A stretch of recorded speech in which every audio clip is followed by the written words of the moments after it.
What's going on, everybody? My name is Ben, and welcome back to another episode of Sci-Fi Wednesdays. We're back on the USS Kelvin, and boy, this is really getting down to the wire, guys. We only have a couple more episodes before this thing has to be finished. So today, I want to go ahead and push as hard as I can and get most of the parts glued together with the fiber optics and the LEDs all nicely tucked away inside. So that's my goal. Now, last episode, we worked a little bit here on the hangar and deflector dish area, and this is pretty much ready to be glued together. I want to make sure that all of the wires are nicely tucked inside, that nothing's going to be pinched. There's not going to be any connections that are going to be stretched or, hurt in any way, shape, or form, because once I glue this together, it's not coming apart. And whatever happens, happens. So I can move on to the next area. We're going to be using our tried and true Tamiya extra thin cement. Nothing too fancy with this. I'm going to start here by the back of the hangar bay. We're going to work little bit by little bit and just work all the way around both halves.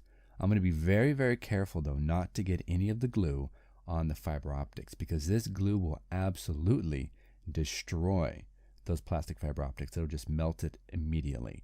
So I want to make sure that I'm very, very careful. I don't get any glue on any of the fiber optics. So let's go ahead and run that glue around, get this all nicely secured. I went ahead and used rubber bands to go ahead and hold everything together to keep that nicely under tension. That's going to help the glue solidify and keep everything together. Now, there's not really a lot of pressure on the inside, kind of bulging it out or anything. It seems to be fitting pretty decently. I also want to make sure that this LED up here works. So let's go ahead and hook up our battery tester to that LED, switch it on, and see what we have here. There we go. So it looks like it works. It has a nice, clean, blue, crisp light. I like it. Everything seems to be decently fitting together. So let's go ahead and put this aside and move on down to the warp nacelle.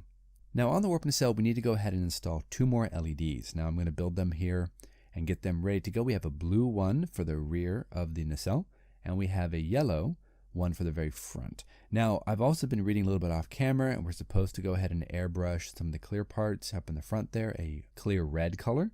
So we'll have to do that a little bit later. But first, let's go ahead and work on getting these LEDs all nicely tacked into place. This is the yellow LED. Let's go ahead and just see how this is going to fit in there. I want to make sure that the clear part isn't touching the light. I think that right there is going to be fine. We're going to use some hot glue to go ahead and secure this down to this inner brace. I think that's going to be just fine. Again, it's not going to be touching that clear plastic, but it will have enough, hopefully, diffusion to get in there and really get that glowing, beautiful, beautiful yellow color. Also, when I overshoot it with a clear red, it should almost tint it a little bit, almost like an orange color. And that, I think, is what we're going for. So let's go ahead and use this glue here. We're going to cue up a quick time lapse. We need to build the blue LED and get the nacelle all wrapped up.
And there we go. We have our blue LED tacked in there in the back, and we have our straw around there. We're going to need to measure that, cut that, but I think we're in pretty good shape there. And I have my yellow LED up in the very front. I think one thing we should be able to do now is to glue the hangar bay and the deflector dish onto the top of that saucer.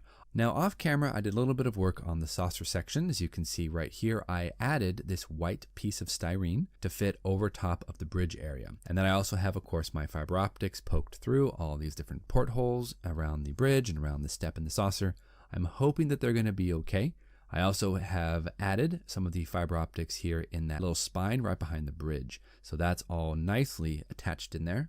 Let's go ahead and cue up another time lapse. We'll get our glue out and let's get this all attached and in one piece.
So moving our attention here over to the bottom part of the saucer, we need to go ahead and rework a couple of areas here. We did that off camera.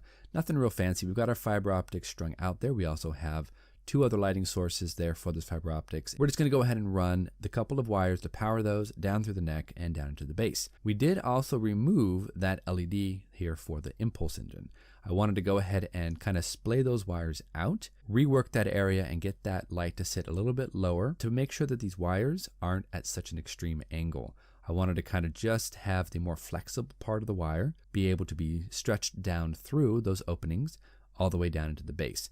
So that's going to be a little tricky, so I want to make sure there's not a lot of bulk like a resistor or anything like that. We can just slide those wires straight down through the openings. Now, one thing we do have to be concerned about is the center section right here. This is too high. It's just got too much meat, too much plastic. So we're going to go ahead and cue up a quick time lapse. I've got my Dremel tool ready to go with a nice cutting bit right in there. We're going to take this and we're going to remove all this center support area so that we can fit an LED to power some fiber optics.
I'm always surprised at just how quickly those Dremels can eat through plastic. If they're too quick though, they do end up just kind of melting the plastic, but either way, we're through that. We have all of that area nicely cut out and sanded down. I'm just taking a little bit of time here to remove one more area right here at the neck joint to allow for a bit more room when stringing down through all these wires. It's going to be very, very difficult to get everything down through the neck into the nacelle and then down into the base. It's just, there's a lot of wires, and I don't really have that much room between the connection points. So we have to go ahead and be very creative and figure out what's the best way to get everything kind of lined up. But moving on here, let's tack this in and we'll get it ready to go ahead and start attaching the top part of the saucer down to the bottom part. It's going to be a big deal, guys. A lot of work left to do, for sure.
We are looking beautiful, guys. This is definitely coming along and looking like a Kelvin. So this is awesome. So we're going to go ahead and now attach and glue together the warp nacelle.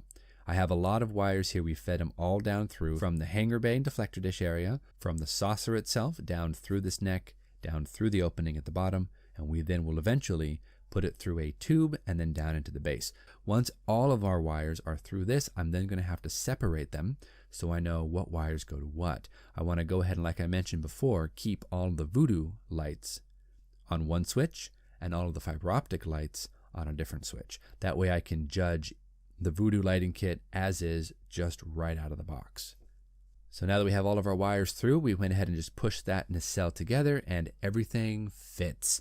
I am so relieved our nacelle is together. I'm very, very happy. I also took the liberty of pushing through a couple of those fiber optics through each of the windows there in the neck area. I've just got 3 per side, so that's not that difficult. Now all we have left to do is just drop a little bit of glue on the different parts and pieces, push them together, make sure that we are solid, because next episode we have to string all of our wires through our support, and then it's off to painting.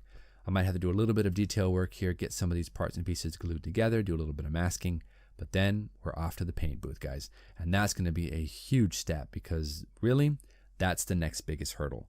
Painting, Aztecing, and decals. That's what we have to do.